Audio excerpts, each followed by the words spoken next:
This is Africa, the cradle of mankind's birth, where powerful kingdoms arose with stories of worth, exemplary leaders, their legacy told. Nkrumah, Mandela, their spirits bold.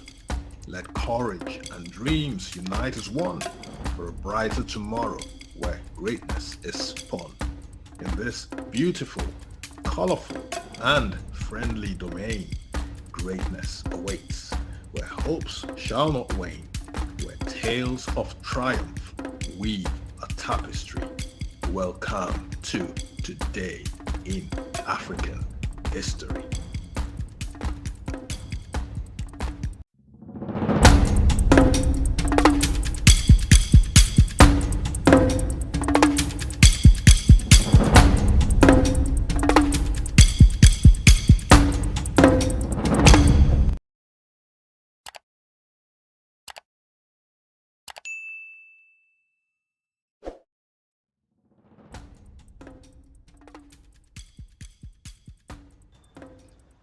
Pictured here is Rosa Louise Macaulay Parks, who was born February 4th, 1913. She sadly passed on the 24th of October 2005.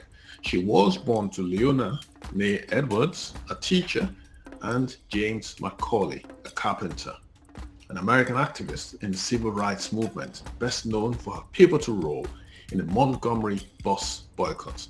The United States Congress has honored her as the First Lady of Civil Rights and the mother of the freedom movement.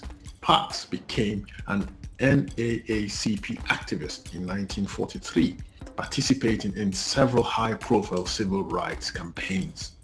On this day, December 1st, 1955, in Montgomery, Alabama, Parks rejected bus driver James F. Blake's order to vacate a row of 4 seats in the colored section in favor of a white passenger.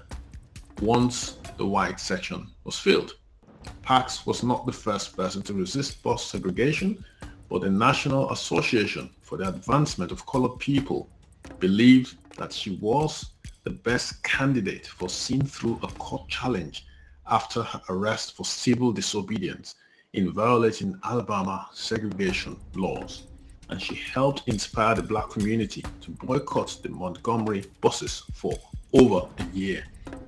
The case became bogged down in the state courts, but the federal Montgomery bus lawsuit, Broder versus Gale, resulted in a November 1956 decision that bus segregation is unconstitutional under the Equal Protection Clause of the 14th Amendment to the United States Constitution.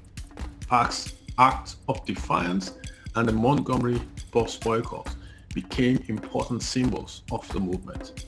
She became an international icon of resistance to racial segregation and organized and collaborated with civil rights leaders, including Edgar Nixon and Martin Luther King Jr. At the time, Parks was employed as a seamstress at a local department store and was secretary of the Montgomery chapter of the NAACP. In the year 1900, Montgomery passed a city ordinance to separate bus passengers by race. Conductors were empowered to assign seats to achieve that goal. According to the law, no passenger would be required to move or give up their seat and stand if the bus was crowded and no other seats were available. Over time and by custom, however, Montgomery bus drivers adopted the practice of requiring black riders to move when there were no white-only seats left. Stay with me on this, guys. This is absolutely ridiculous. The first 4 rows of seats on each Montgomery bus were reserved for whites. Buses had colored sections for black people, generally in the rear of the bus. Although blacks, listen to this, composed more than 75% of the ridership, the sections were not fixed but were determined by the placement of a movable sign. Black people could sit in the middle rows until the white section filled. If more whites needed seats, blacks were to move to seats in the rear, stand, or if there was no room, leave the bus. Black people could not sit across the aisle in the same row as white people.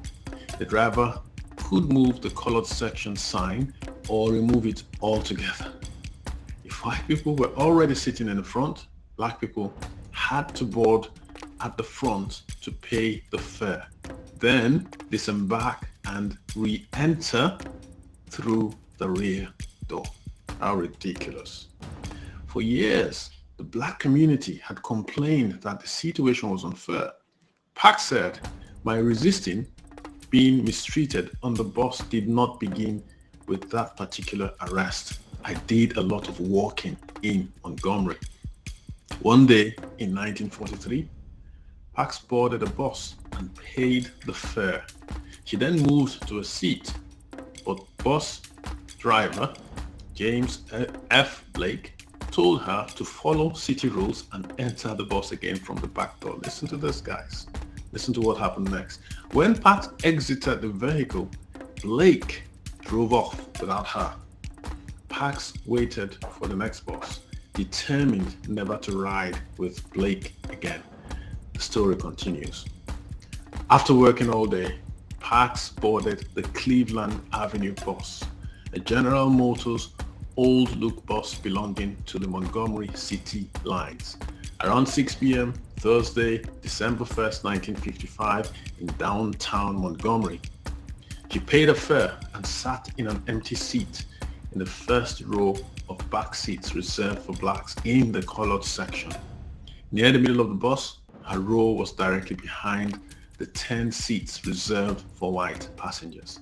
Initially, she did not notice that the bus driver was the same man, James F. Blake, who had left her in the rain in 1943. So this was 12 years prior.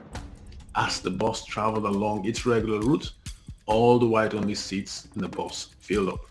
The bus reached the third stop in front of the Empire Theater, and several white passengers boarded. Blake noted that 2 or 3 white passengers were standing as the front of the bus had filled to capacity.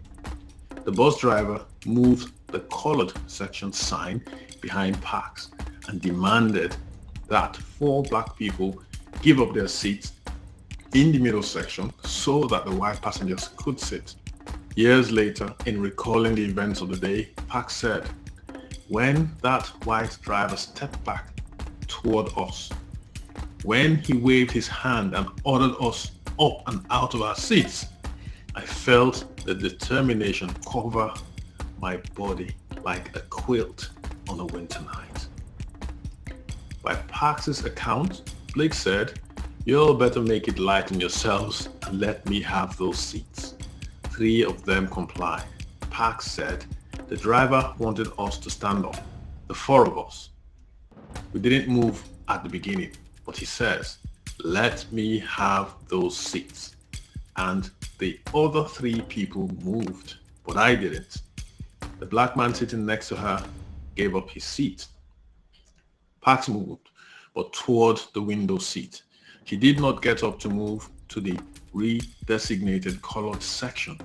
Parks later said about being asked to move to the rear of the bus, "I thought of Emmett Till, a 14-year-old African-American who was lynched in Mississippi in the same year, 1955, after being accused of offending a white woman in her family's grocery store, whose killers were tried and acquitted, and I just couldn't go back."